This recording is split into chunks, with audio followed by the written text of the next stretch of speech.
Bueno, antes de iniciar, estar con ustedes para mí ha sido agradable porque tuve la oportunidad el martes de encontrarme con cuatro generaciones de personas que han estado en mi vida profesional y estudiantil. Cuando salía me encontré con Julio Zuluaga, que creo que es profesor de ustedes. Julio estuvo en 3 épocas distintas, alguna relación conmigo. Primero fue de mis primeras promociones en la Nacional, después fue subalterno mío cuando yo era director del Servicio Geológico en Antioquia, después fue colega como profesor en EAFIT, él dictaba geotecnia, yo dictaba las petrologías y geología de Colombia. Y después de muchos años, no digamos cuántos porque se ponen a hacer cuentas y eso es malo, ¿cierto? Eso de sumar y restar años, eso es difícil, sobre todo cuando hay mujeres involucradas. Entonces, lo volví a ver el martes cuando salíamos de clase.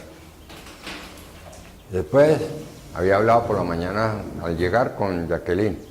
Jacqueline fue la última promoción que yo tuve como profesor en la Escuela de Ingeniería en su primera etapa. En la época, bueno, tampoco hagan cuentas, porque dicen que la doctora Jacqueline tiene 100 años y eso no, es cerca la verdad, pero entonces, después la doctora Isabel fue alumna mía en la Facultad de Minas, en comienzos de los 2000 o a finales de los 90 y pico. Sí, finales del 90. Bueno, entonces ya le pueden hacer las cuentas. A esa sí le... 3 generaciones y ustedes una cuarta, ¿cierto? Yo en la escuela, después de que se acabó, yo fui profesor desde que se fundó hasta que se acabó la primera época gloriosa de la ingeniería geológica. Se acabó y había desvinculado totalmente a través de ella, que había tenido algunas conversaciones sobre la reestructuración, la apertura de la carrera, hasta que me llamó la doctora Isabel para que les dictara estas charlas. Nosotros en la clase anterior, o en la clase, no llamémoslo una clase, en la conferencia anterior, habíamos hablado de las generalidades del Cretácico a nivel universal para tratar de marcar el registro cretácico en Colombia a través de esos eventos grandes que caracterizan el Cretácico. Recordemos que el Cretácico empieza y se diferencia del Jurásico por los grandes derrames de basaltos que elevan el nivel de los fondos oceánicos, especialmente del Pacífico, según algunos autores hasta 50 metros. Uno piensa, si eso vuelve a pasar hoy en día, ¿cuánta parte de las áreas emergidas van a desaparecer? No más que mire la zona costera de Colombia, eleve el nivel del mar en el Pacífico o en el Caribe, 50 metros, y verá que gran parte del territorio va a desaparecer.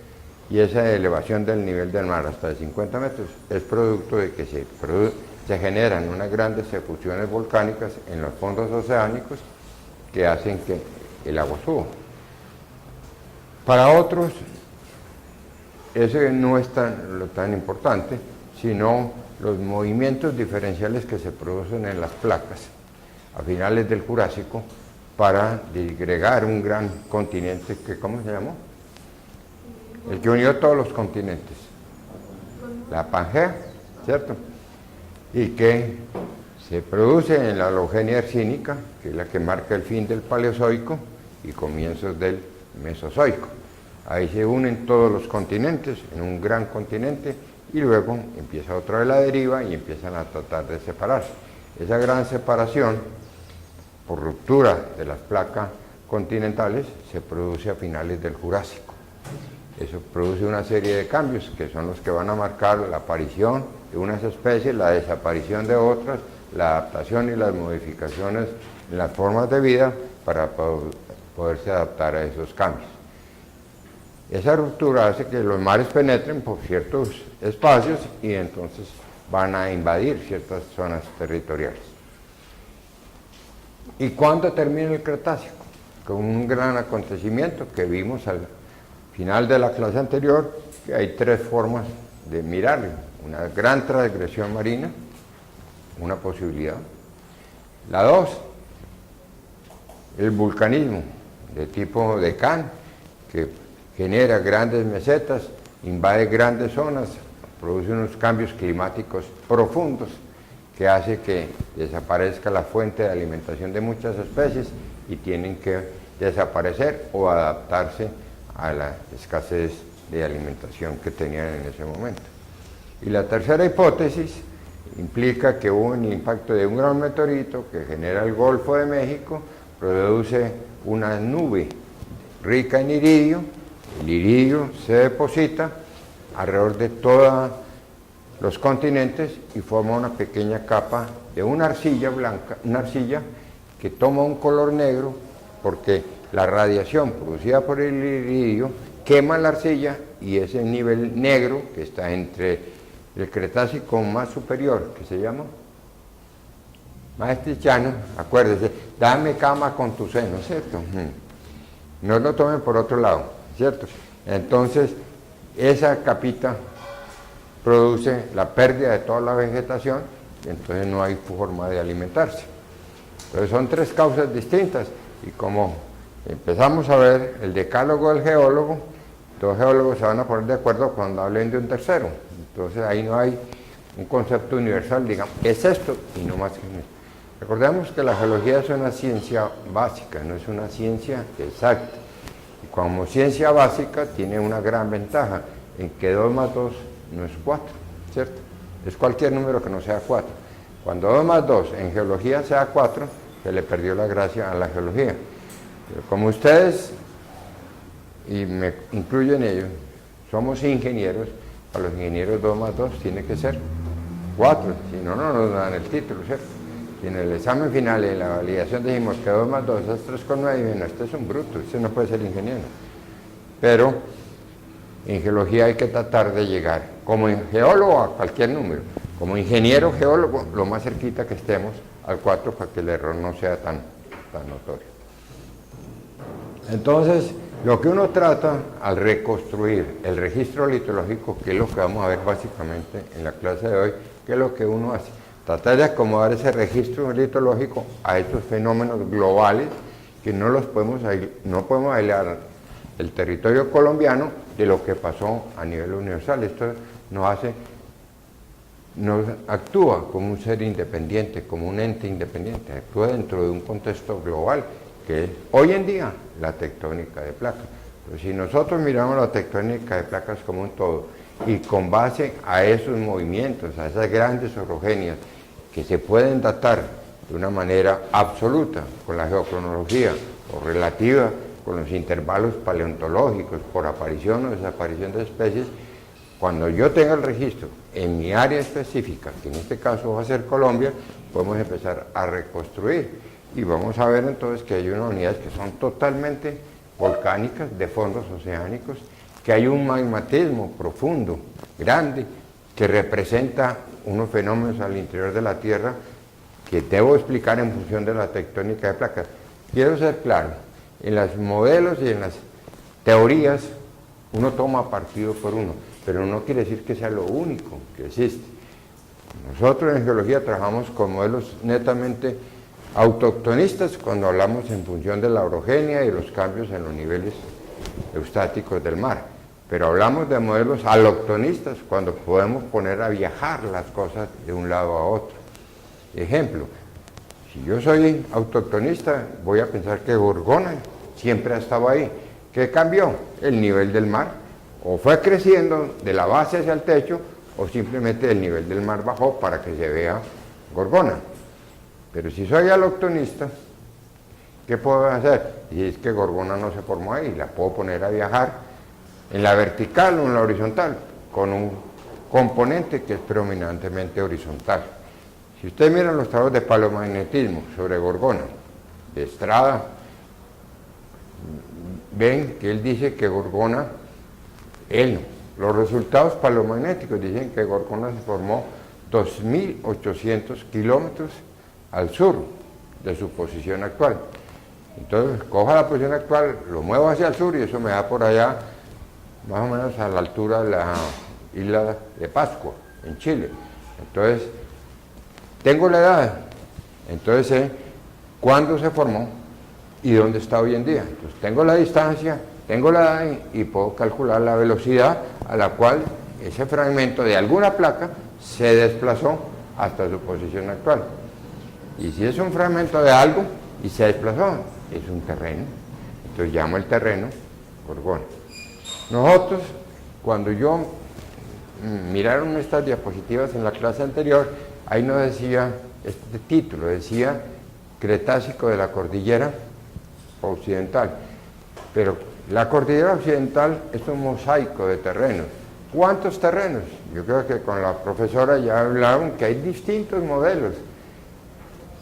Unos con muchos terrenos, otros con pocos terrenos, unos más fáciles de reconstruir, otros más complejos.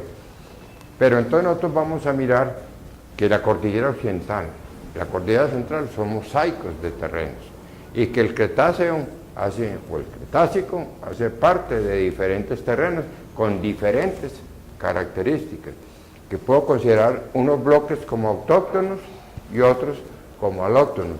Y luego, como las piezas de un rompecabezas, las voy a empezar a mover, a llevarlas a la posición actual y voy a interpretar. La utilización correcta del método científico en geología implica que yo tengo unos hechos, ¿cierto? Tengo unas realidades. ¿Cuáles son las realidades? Lo que ustedes toman en el campo, que la roca es plutónica, que es volcánica, que es metamórfica, que es sedimentaria, que está fallada, que no está fallada, etcétera, etcétera. Esos son hechos reales. Con esos hechos y lo que usted obtiene a nivel de laboratorio, ¿qué es lo que obtenemos en geología a nivel de laboratorio? La mineralogía, la química, y dentro de eso, métodos químicos, isotópicos que me permiten fijar las edades de la roca. O hago una columna estratigráfica y sé la posición de las capas, y si hay fósiles o no hay fósiles. El laboratorio, ¿qué hago? A ese fósil identificarlo y asignarle un intervalo de tiempo. Cojo un fósil. Cuando yo cojo un fósil no digo que tiene 10 millones de años o 30 o 70, digo que es una monita del Aptiano, del Campaniano, del Mastiche, cualquiera. Y eso lo llevo a la tabla del tiempo y tiene unos límites, ¿cierto? Que son absolutos. ¿Por qué? El límite superior del Campaniano tiene tantos millones de años, el límite inferior tiene tantos millones de años. Pero decir Aptiano yo no estoy diciendo valores numéricos, pero cuando digo la edad absoluta sí lo digo. Entonces el laboratorio me da la edad absoluta o la edad relativa de las muestras. Entonces tengo los hechos de campo más los del laboratorio, la información real, lo que yo veo y se puede reproducir. Eso lo junto y lo pongo, o con eso construyo una hipótesis de trabajo, ¿cierto? Una hipótesis de trabajo, es decir, esto estaba aquí o esto no estaba aquí, por aquí venía el mar, si es un sedimento, el mar era frío, caliente, tibio, ¿por qué? Por los fósiles y por la parte biológica que se conoce de los fósiles. Eso es, ya construyo un modelo hipotético, una hipótesis que me lleva. Y ese modelo lo llevo a una teoría autoctonista, orogenias, geosinclinales, etc. Aloctonista, tectónica de placas. Como nosotros estamos influenciados, para bien o para mal, no importa, por la escuela anglosajona, nosotros aquí ya no hablamos sino de tectónica de placas, ¿cierto? Aquí no hablamos ya del modelo de los geosinclinales de los franceses, ni hablamos de los modelos orogénicos de los suizos o de los escandinavos, ¿no? Hablamos de tectónica de placas. Pero la hemos ido purificando, le hemos ido detallando y ya no hablamos de la placa, porque es que una placa es muy difícil de moverla y entenderla por qué se va o viene, pero entonces la fragmentamos y cuando yo fragmento la cosa lo muevo más fácil, ¿cierto? Entonces un pedacito de la placa es más fácil. Entonces dentro de la tectónica de placas introducimos un concepto fundamental que es el de terrenos, grandes o pequeños. Ustedes pueden leer en la literatura macro y microterrenos. O sea, eso no tiene ninguna implicación diferente a tamaño. Y luego, cuando yo nos puedo explicar cierto tipo de rocas que aparecen en ciertos ambientes muy particulares, que no tienen que ver nada, en el caso específico de las ígneas, con la generación de un magma, que me queda muy difícil explicar un magma, por alguna cosa, acudimos a un perfeccionamiento mayor de la tectónica de placas, que se llama las plumas del manto, ¿cierto?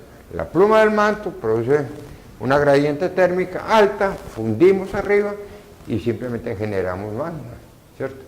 Y ese magma después ya lo llevamos hasta la superficie en una roca volcánica, en un conjunto volcánico, o lo dejamos en profundidad y después lo exhumamos en un proceso plutónico. Y ese movimiento me produce ciertas características más fáciles o menos difíciles de acuerdo a si estamos en un ambiente frágil o en un ambiente dúctil. Entonces lo que se ha ido haciendo con la tectónica de placas es irla perfeccionando en sus modelos de tal manera que cada día tenga más algo que sea matemático. De tal manera que en algún día, ojalá bien lejos, 2 más 2 sea 4.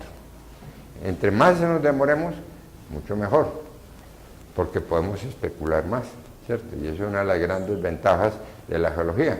La geología es una ciencia moderna que hace lo imposible posible, ¿cierto? Esa es la definición de geología hoy en día. Todo lo que nadie se imagine que puede pasar, eso es lo que hace el geólogo. Eso sí pudo pasar. Hablar de que llegar un cuerpo acá se demoró 30 millones de años, o que un cuerpo, una isla viajó 2.800 kilómetros, eso es imposible para el resto de la gente. El geólogo sí, eso es feliz, haciéndola mover y llevándola para un lado y para otro. Entonces, como no se puede establecer un modelo matemático, por eso es muy difícil que 2 geólogos se vayan a poner de acuerdo. 2 ingenieros civiles. Lo pone a conversar usted y para ellos 2 más 2, claro, es que eso es 4. Entonces van a hablar 2 geólogos y para el uno es 3,9 y para el otro es 4,1. Para ninguno de ellos es 4. Entonces lo que vamos a hacer es enmarcar el registro litológico en Colombia dentro de esa evolución del Cretácico. Y vamos a empezar de occidente a oriente. Al finalizar la clase anterior vimos dos cortes, ¿cierto? Uno a 6 grados y otro a 2 grados y vimos qué unidades hay. Entonces vamos a empezar por las unidades que cobijan el occidente colombiano. El occidente colombiano, cuando uno le mete una connotación geográfica, inmediatamente se va para la cordillera occidental, o se va para las llanuras del Pacífico, o se va para allá, o para el Baudó. El occidente colombiano, desde el punto de vista geológico, en la tectónica de placas, es algo más que la cordillera occidental, ¿cierto? Y no toda la cordillera occidental. Ya vamos a establecer, para que haya un terreno, necesitamos 2 condiciones. ¿Cuáles son? Para que usted pueda establecer un terreno. ¿Cuáles son los 2 conceptos básicos, los 2 parámetros básicos con los cuales tiene que trabajar? Una litología específica, diferente a todo lo que lo rodee, o sea, una estratigrafía propia, ¿cierto? Segundo, que sea separado o que esté separado del resto por fallas. Y no es que me valga más el uno que el otro, los 2 tienen que darle igual peso. Y por eso han proliferado algunos modelos tectónicos en Colombia. Básicamente yo parto en esto de 2 modelos básicos de terrenos. El de tallo y otros, ¿cierto? Que es muy amplio, 20 y pico de terrenos, ¿cierto?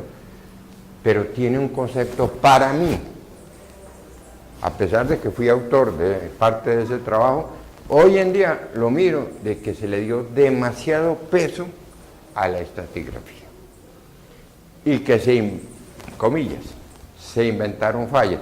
Obviamente yo les dije en la clase anterior, siempre que tengan un problema en geología, metan una falla. Entonces, ¿qué fue lo que se hizo ahí? Cuando no era claro el límite, se puso una falla y lo más sencillo es decir, no, es que está cubierta, ¿cierto? Entonces, pero se puso la falla. Ejemplo, el límite del terreno Puquí. El límite del terreno Puquí, uno es la falla del Espíritu Santo y la otra es que la falla de Murrucucú, una que va por el Alto Sinú, por allá, y se mete en el Valle del Sinú y se pierde en el Bajo Cauca. Eso nadie lo ve, pero había que limitarlo, ¿cierto? Entonces se separó ese terreno, ¿cierto? ¿Les hizo falta un geofísico en ese modelo? ¿no? Y falta el componente de la tercera dimensión. Y si a mí me preguntan hoy en día, ¿dónde debe especializarse el geólogo? ¿Dónde está su mayor futuro? Yo digo que en la geofísica.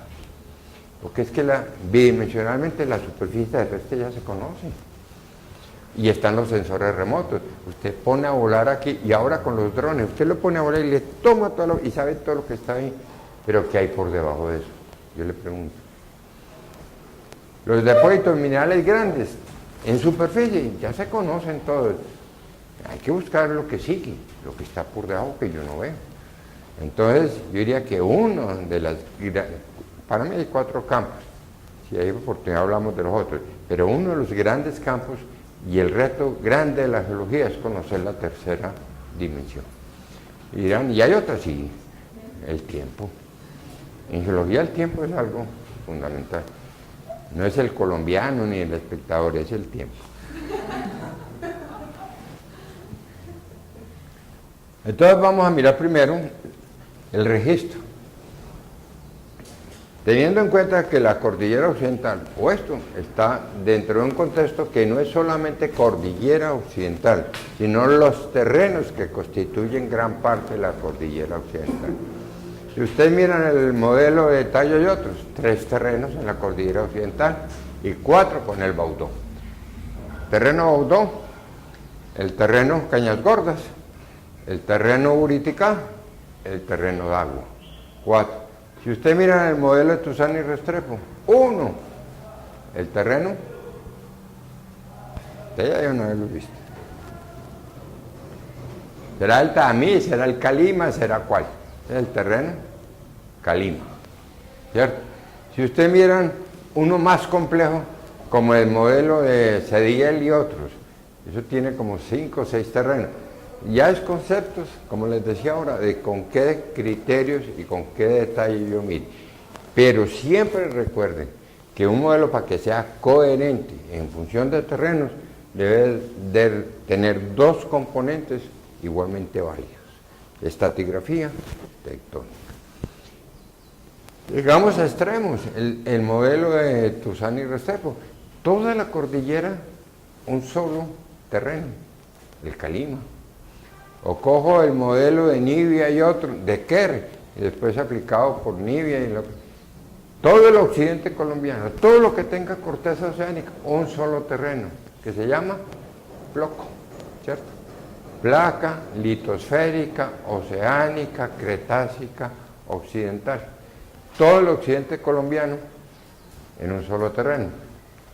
¿Y cuál es el límite del occidente colombiano? La falla a partir de la cual yo tenga corteza oceánica, o sea, la falla Cauca-Almaguer.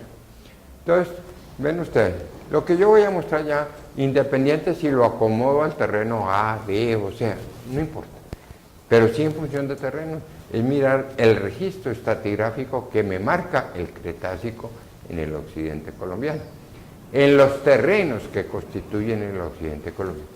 Ahí tienen ustedes la distribución, los sistemas tectónicos clásicos que están marcando los terrenos. Al oriente, la falla de Otú-Pericos. No voy a discutir y a decirles existe o no existe, ahí hay mucha discusión si es o no es, pero no importa. Vamos a mirar algunos de los malos, tenemos que pegarnos de alguno de ellos, ¿cierto? La primera es esta unidad, esta falla grande. Hacia acá estaría parte de la cordillera central, el Valle del Magdalena, y después seguiría la cordillera oriental, la falla de Otú-Pericos. Otú es la zona noreste de Antioquia, entre Remedios y Zaragoza, donde está mejor expresada esta falla. Y al occidente y al sur, la zona de Pericos, que es donde empieza uno a dudar de si esa falla sí es o no es.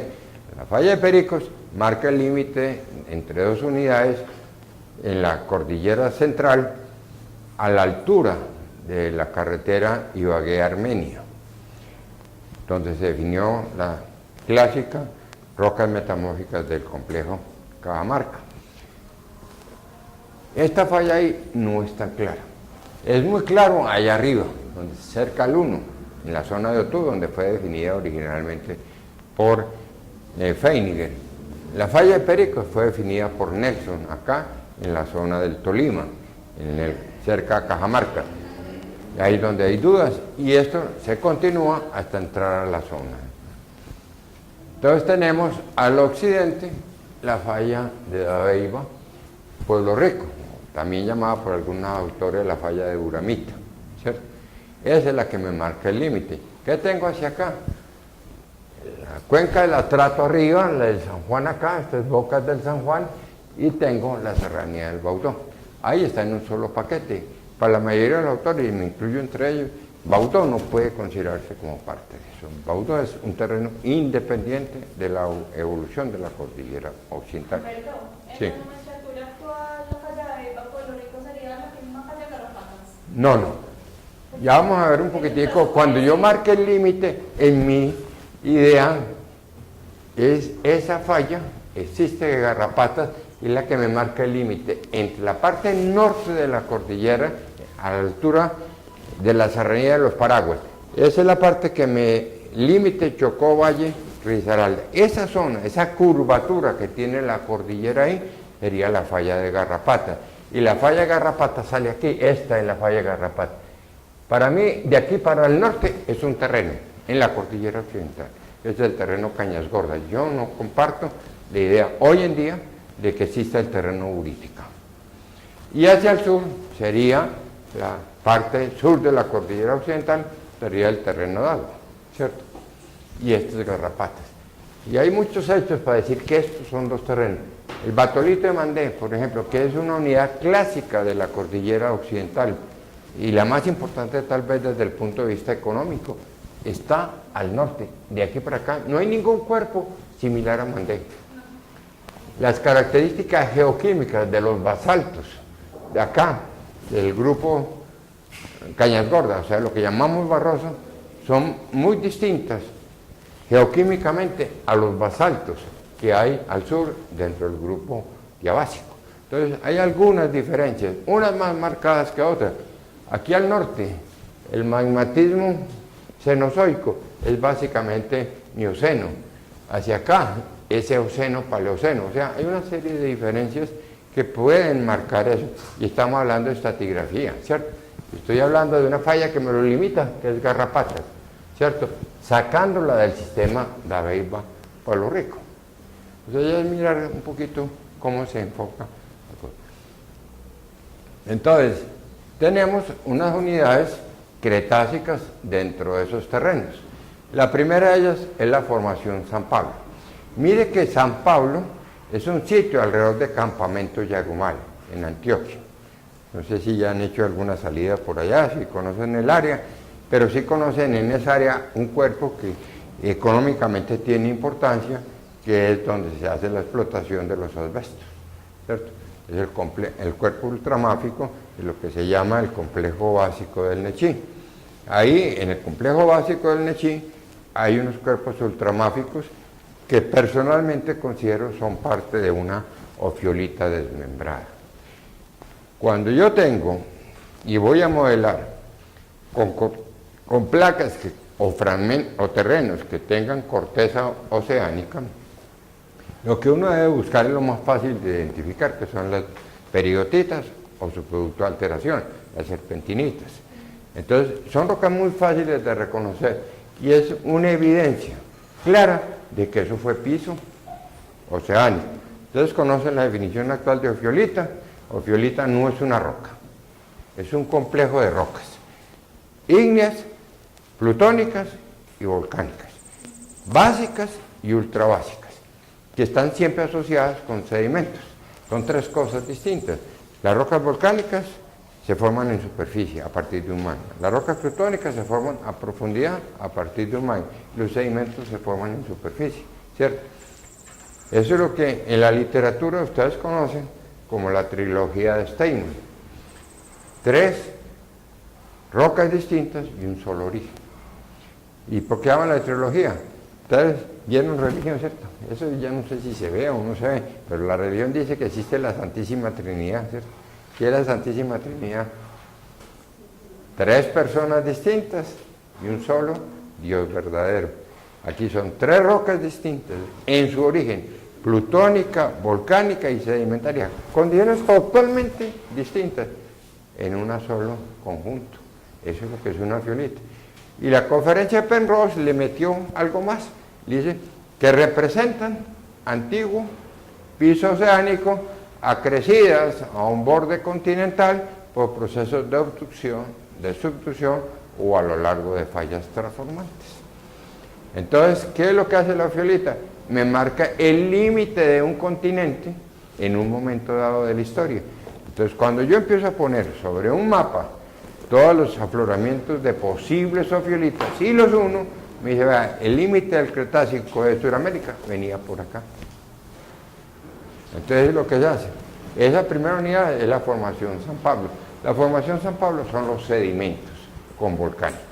O sea, la formación San Pablo es la parte volcánica con los sedimentos de una posible fiolita, ¿cierto? Eso está en los alrededores de Yarumal. La segunda unidad fundamental de toda esta historia se llamó la formación Quebrada Grande, que me dio a mí por cambiarle el nombre, no vamos a entender por qué. Yo ya no le llamo Quebrada Grande, sino que después dije que eso era complejo Quebrada Grande. La formación versus complejo en estratigrafía. ¿Ustedes vieron estratigrafía, cierto? No. Bueno, la estratigrafía lo que hace es poner las rocas con una nomenclatura específica. Ustedes ven que estamos hablando de formación, por aquí hablamos de bases de la línea, aquí hablamos de grupo, hablamos de distintos términos, ¿cierto? Cada uno de ellos tiene una connotación. Cuando yo en un paquete de rocas puedo establecer unos criterios de superposición, esta capa está aquí, esta capa está acá, arriba, abajo, encima de esta debe haber esto, debajo debe haber esto, llamo formación. Cuando en una formación o en un conjunto hay rocas de diferentes características, ejemplo, volcánico con sedimentario, ya le elevo el rango y lo llamo grupo y separo lo volcánico de lo sedimentario. Cuando esos criterios de superposición y la heterogeneidad litológica no me permite hacer esas separaciones, pero todo siempre está junto, hablo de un complejo. Son unidades de distinto rango. Debajo de la formación hay unidades menores estratigráficamente, los miembros, y los miembros tienen unidades, etc. Pero por encima de los grupos no hay, ¿cierto? Algunos han utilizado el término supergrupos, pero no vamos a entrar en discusiones de esas, simplemente aclarar los términos que ustedes no consiguen. Entonces, formación, un paquete sedimentario, ¿cierto? Donde se pueden aplicar claramente los principios de la superposición, que me dice, lo que está de arriba es más viejo, ¿cierto?, que lo que está debajo. ¿Seguro? Ah, bueno, al contrario, ¿cierto? Entonces, yo puedo establecer ese criterio, hablamos de formación. Entonces, ¿por qué lo llamamos Cretácico? Simplemente porque esto tiene fauna o edades absolutas que me dicen que eso está entre 144 o 140 que vimos y 66.5. La primera es la formación San Pablo. En los alrededores de Yarumal, ustedes tienen esa unidad marcada como 1 ahí arriba. Son sedimentos separados del paquete volcánico y de lo ultrabásico. Si yo lo uno todo, ya lo saco de ahí y lo llevo a un complejo fiolítico. Esa unidad San Pablo tiene fósiles, o sea, la datación, y son fósiles del Aptiano al Biano, ¿cierto? Puestos en el tiempo, 100, 110 millones de años. La segunda unidad se llama Quebrada Grande, está acá. Es la unidad que ustedes tienen y descrita inicialmente en los alrededores de Medellín, pero que se va por todo el flanco occidental de la cordillera central hasta que entremos al Ecuador. O sea, no es continua, pero sí se puede buscar la continuidad e imaginar la continuidad geográfica a través de todo el flanco occidental de la cordillera central. Entonces estamos hablando del occidente, pero por eso le cambié. Son los terrenos que constituyen parte de la cordillera occidental. Quebrada Grande no está en la cordillera occidental, está en el flanco occidental de la cordillera central. Es una unidad muy fácil de ver y de reconocer.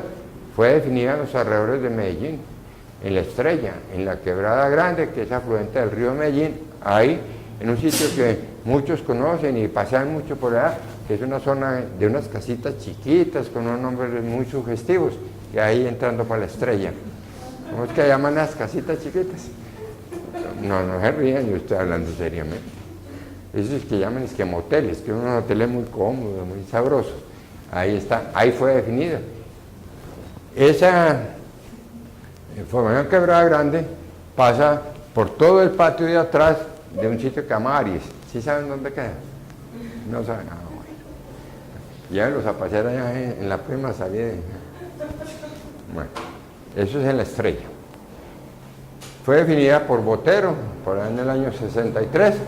Después, un señor González le cambió el rango y la partió en dos, una parte volcánica y una parte sedimentaria, y la llamó Grupo Quebrada Grande, y después se le cambió el rango a Complejo Quebrada Grande. Tenemos una zona muy interesante en la tectónica de placas, que es el Alto de la Línea. En el Alto de la Línea, la carretera Ibagué-Armenia, al cruzar la cordillera central, aparecen unos cuerpos de diabasa. Recordemos que la diabasa es simplemente un basalto con una granulometría intermedia entre un gabro y un basalto. El gabro es más grueso y el basalto es más fino. La diabasa es de grano muy fino el basalto, medio a grueso el gabro y la otra es de grano fino. Pero más que el término diabasa, tiene una connotación desde el punto de vista textural. Es una textura particular, que es la textura ofítica o subofítica.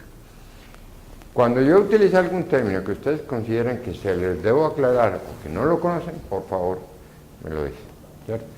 Entonces, ese cuerpo de rocas volcánicas básicas que se originan solamente en ambientes oceánicos se llama diabasas de la línea, ¿cierto? Luego tengo la formación Amaime, una formación volcánica, o sea, fundamentalmente rocas volcánicas que afloran en la parte del Valle del Cauca, entre las poblaciones de Ginebra, Buga, ¿cierto?, que está sobre el flanco occidental de la cordillera occidental. Luego tengo lo que se llama... flanco occidental de la cordillera central. Luego tengo, ya sobre toda la cordillera occidental, lo que está aquí como el 5, que es esta unidad gruesa, grande, que se llama el grupo diabásico. El grupo diabásico fue definido por Nelson alrededor del año 57-59, con base en el corte de Cali Buenaventura. Son rocas volcánicas, básicas, basálticas, que en mayor o menor grado tienen procesos de espilitización. ¿Ustedes recuerdan? No sé si lo saben, pero espero que sí, que la espilitización es la transformación de un basalto cuando hace fusión en un fondo oceánico. Cuando la lava sale caliente y entra en contacto con el agua de mar, se cambia la mineralogía primaria del basalto por una mineralogía secundaria rica en minerales verdes. Eso es lo que en el campo llamamos simplemente una roca verde. Una roca afanítica de color verde, pero ese color verde se lo da un proceso de alteración metasomática por interacción de la lava caliente con el agua de mar fría, donde el sodio del agua de mar entra a la plagioclasa y la transforma en una plagioclasa sódica, donde los piroxenos típicos de un basalto se hidratan. Entonces, si ya está hidratado, ya no es un piroxeno, se convierte en un anfíbolo, y ese es verde. Y todo lo que me está sobrando reacciona con el aluminio, con el magnesio, con el hierro, la sílice del agua de mar, me da clorita, epidota, todos son minerales verdes. El producto final es una roca de color verde muy fácil de reconocer en el campo. Así como hay otras que llamamos esquistos negros o esquistos verdes o esquistos azules. Son colores que me diferencian un tipo de roca en particular, pero cuya interpretación la hace el geólogo, porque es verde, porque es gris, porque es negra, ya es la composición mineralógica y estética. Y finalmente, la que nosotros conocemos, la más bonita de todas, es así espectacular, que es la formación Barroso. La formación Barroso,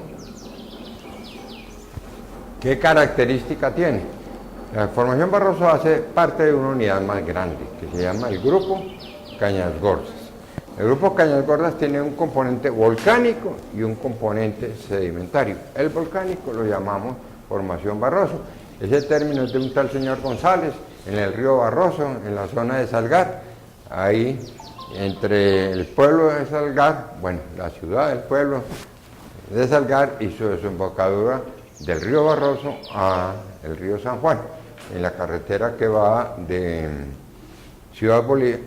Bolombolo hacia Ciudad Bolívar. Ahí pueden ver el corte clásico. Entonces tienen la línea, los conjuntos volcanos sedimentarios que están dentro de la cordillera occidental, pero más que dentro de la cordillera occidental, dentro de los terrenos que hacen parte de la cordillera occidental, el terreno Calima, en el sentido de Tuzán y Restrepo, el terreno Cañas Gordas, terreno de agua. Entonces, ¿dónde estaríamos dentro del concepto? San Pablo está dentro del terreno de Tallo y otros.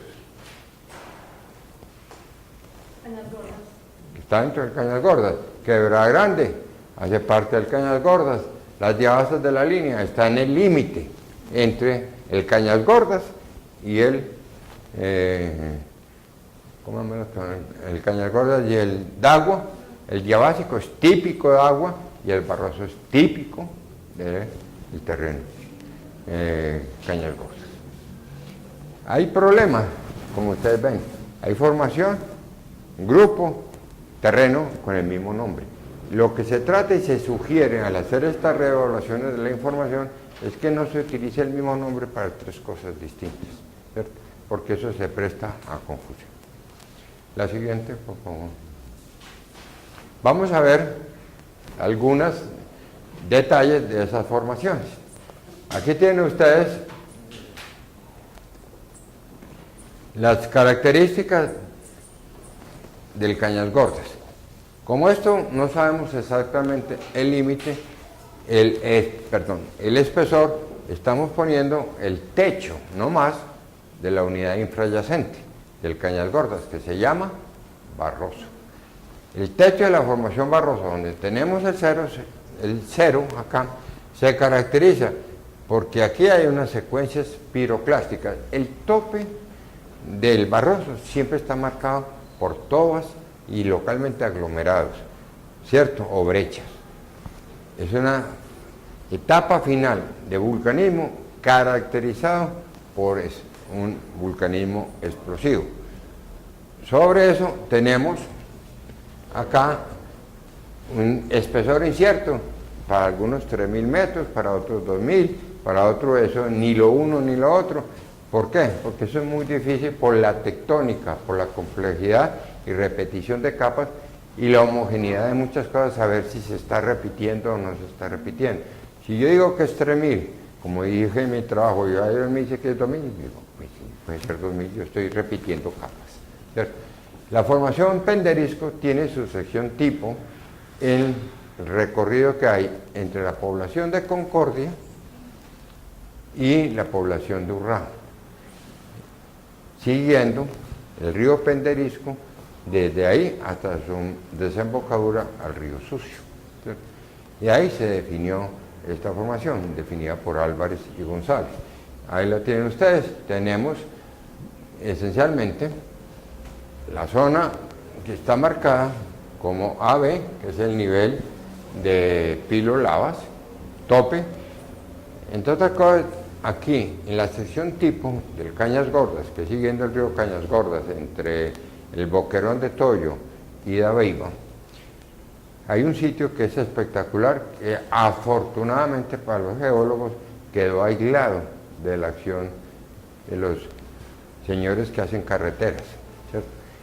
Porque ellos cualquier cosa que les estorba lo tumban.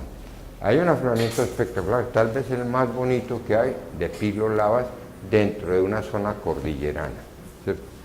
Porque sí, hay pilolavas muy bonitas en la zona del Pacífico, en la zona de Nuquí, de Bahía Solano, pero bonitas, y entro a 2000 y pico de metros de altura, cuando eso se formó a nivel del mar o por debajo del nivel del mar, estar allá y conservarse también no es cuestión fácil, teniendo en cuenta que esos son emplazamientos tectónicos. Ustedes conocen, me imagino que esa carretera llega uno a Manglar. ¿Saben dónde queda Manglar? Bueno, yendo hacia Urabá, uno de Antioquia empieza a subir y más o menos en unos 22, 24 kilómetros llega a un alto que se llama el Boquerón del Tocho, por donde va a estar el túnel de la autopista al mar, de las 4G. En el último pedazo, quiero la topografía y hay un sitio que se llama Manglar. Hay un pequeño asentamiento que, entonces acá, si les digo que allá es la principal fuente de anís para el aguardiente antioqueño, eso sí lo sabrían, ¿cierto? Pero no saben por otro lado. Entonces, en esa zona, ahí sale la carretera vieja que iba de Santa Fe de Antioquia hacia Turbo, lo que se llamó la carretera al mar. Cuando se hizo la rectificación de la vía, esa vía se abandonó, ¿cierto? Entonces, eso permitió que esos afloramientos de las pilolavas no hubiesen sido modificados posteriormente. Es un afloramiento de casi 1 kilómetro continuo de pilolavas, muy bien conservadas, donde se ve claramente la forma, el material interpilo, se ven los pedúnculos de las pilos. El pedúnculo es el sitio por donde se infló la bomba de lava, ¿cierto? Entonces, como está tan bien puesta y tan bien conservados los pedúnculos, uno sabe si las pilos están invertidas o están en posición normal. Cuando están en posición normal, el pedúnculo siempre queda hacia abajo. Cuando yo empiezo a rotarlo por efectos tectónicos, cambia la posición. Pero uno sabe cuánto ha sido rotado ese bloque de pilolava de acuerdo a las características de la posición del pedúnculo. Por eso es tan interesante. Entre la zona de la cordillera occidental hay 2 sitios para mí que deberían ser, desde el punto de vista geológico, conservados, patrimonio geológico. Uno es ese, y el otro es la zona de Media Canoa, en la vía Buga, Buenaventura. También por la presencia de unas pilolavas. La diferencia es que estas están a 2000 y pico de metros sobre el nivel del mar, las otras están a 600 sobre el nivel del mar. O sea, siempre hay una tectónica de levantamiento muy diferente entre los dos, pero las dos están muy bien conservadas. El problema de las pilolavas del día básico, que son las de Media Canoa, es que están en toda la orilla de la carretera. Entonces, cada vez que hay un medio derrumbe, que se cae un bloque, no solamente recogen el que se cayó, que es un bloque de pilo, sino que tumban otros 10. Entonces, se ha ido dañando el afloramiento. Después tengo acá algo que para mí es fundamental en identificar cuándo se está acabando el barroso, es la presencia de Cher, ¿cierto? Son unos niveles de Cher que hay ahí, ¿cierto? Son Cher de precipitación química y representan en la interpretación los cambios en el pH y en el H de agua de mar cuando se produce la efusión de las pilolavas.